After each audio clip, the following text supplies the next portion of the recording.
set out to become the ultimate Jiu-Jitsu black belt. To do that, I'm taking on 6 gym leaders across the US.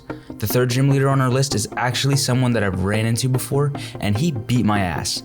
In order to prepare myself to take him on, I stopped by another gym in his city, the Cellar. In this video, I'll be taking on a game blue belt named Jesse. As you can tell, I'm obviously a D1 collegiate wrestler by my stance, standing straight up, asking to get double-legged. Jesse wants to feel me out before he embarrasses me in front of my girlfriend, so we start hand fighting and looking to gain advantage by winning the head position. After a romantic double Russian tie attempt, I re-engage with the single leg attempt of a dyslexic 3rd grader, and I don't make up for it too much after that by pulling guard. Watching all of these crimes being committed, Jesse knows he has to put a stop to my buffoonery and hits me with his nuts as he dives into half guard. Shocked that I actually let that happen, I try to elevate him into single leg X, but his pressure is on point and he sinks down until my hook is unable to connect to his hip, putting me in a terrible position. Before we continue with the rest of the video, make sure you stay until the end so you can enter to win free Jiu-Jitsu training gear and awesome Jiu-Jitsu themed merchandise. I've heard people say bottom half guard with your back flat to the mat is where great grapplers go to die. I'll let you decide what I am. In the meantime, I have to focus on getting this shoulder out of my teeth. Jesse's doing a great job staying heavy and closing off my outs by using the crossface, far side underhook, and keeping his left leg flexed downward. If I want to free myself, it's not going to be a simple task. There isn't a whole lot of named techniques to escape, but more so concepts. Most importantly, I need to create a scramble and start to win inside position battles. Using that bridge, Jesse reacted and I was able to catch him in quarter guard. I used this new position to retrieve the underhook, the most important piece of the puzzle. With both elbows inside, I find a unique opening and catch Jesse's wrist behind his back.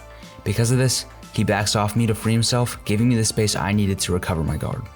As he postures back, I take that opportunity to hit him with a hip sweep, putting myself on top, and now it's my turn to drop the shoulder on his jaw. I'm not too worried about the guillotine as my head is across his body, naturally relieving a lot of the choking pressure. He's able to get inside frames and pushes me off, but now I'm doing the thing I love most about Jiu-Jitsu, passing guard. After a heated battle, I find my step inside and jump onto a blast cut.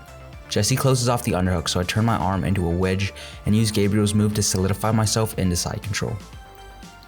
Now looking to gain control, I grab an underhook and pour weight into his far shoulder. I like to play one knee tight to his hip and one knee completely off the mat, driving in pressure.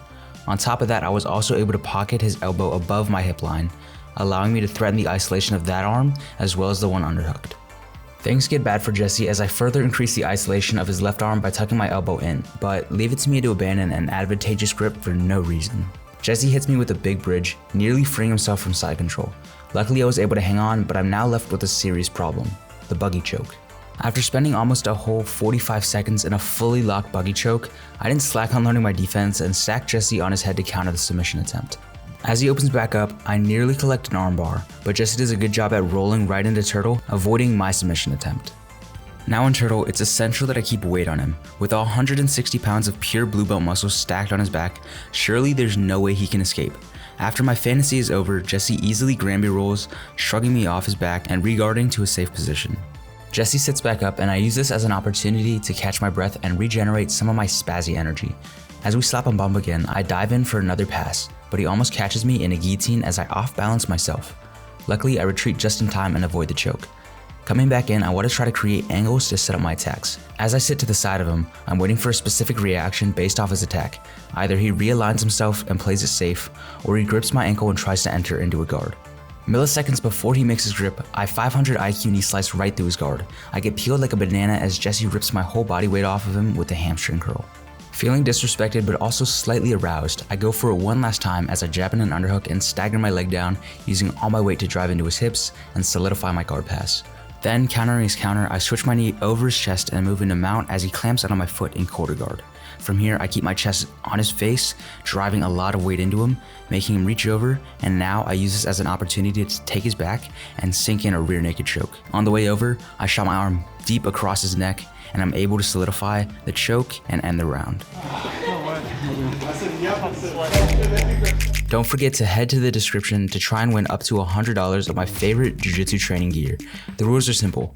All you have to do is follow myself and YJJS brand on Instagram, then just tag 2 friends under this post pinned on my profile. The winners will be announced at the end of the month. Good luck, and I'll see you guys there.